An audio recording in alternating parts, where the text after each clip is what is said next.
मुख्यमंत्री योगी आदित्यनाथ ने बुधवार को लखनऊ के लोक भवन में एक कार्यक्रम में शिरकत की। ये कार्यक्रम प्रदेश के लेखपालों के लिए रखा गया था। नाम था नियुक्ति पत्र वितरण कार्यक्रम, जिसमें सूबे के मुखिया ने 7,720 लेखपालों को नियुक्ति पत्र बांटे। फिर जब सीएम के बोलने की बारी आई तो वो कुछ ऐसा कह गए कि अगर ये बात अखिलेश और उनके चाचा शिवपाल सुन ले तो तिलमिला ही जाएंगे। अब आप सोच रहे होंगे कि सीएम ने ऐसा क्या कह दिया जो सपा के लिए इतनी बड़ी बात बन जाएगी।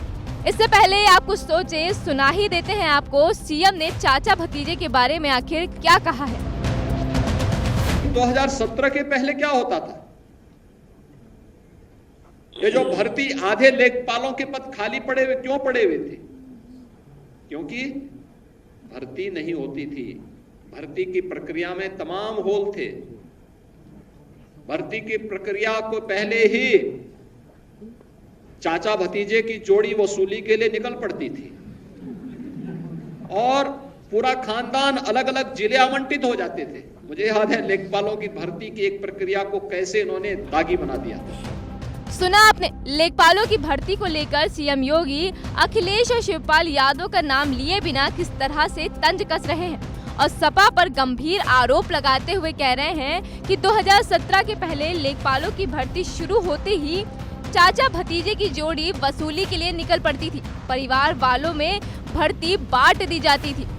इसके आगे मुख्यमंत्री ने अपनी सरकार की तारीफ में कसीदे पढ़ते हुए कहा है, चयन से लेकर नियुक्ति पत्र आवंटन तक अब किसी को सिफारिश की जरूरत नहीं पड़ती।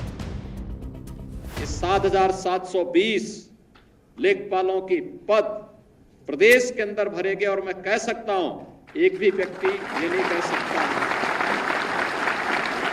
कि अध्याचन से लेकर के नियुक्ति पत्र वितरण की इस पूरी प्रक्रिया में चयन की प्रक्रिया हो या उनको नियुक्ति पत्र देकर के जिला आवंटित करने तक किसी को सिफारिश कराने की आवश्यकता नहीं पड़ी, किसी को यह कहने की आवश्यकता नहीं पड़ी साथ हमारी तैनाती हो जाए। बीजेपी सरकार की प्रशंसा तक तो ठीक था, लेकिन सपा को सीएम ने जिस तरह से घेरा है वो अखिलेश और शिवपाल को तीर की तरह चुभ जाएगा। अब तो बस इंतजार है कि चाचा भतीजे सीएम के इस करारे वार पर कब पलटवार करते हैं।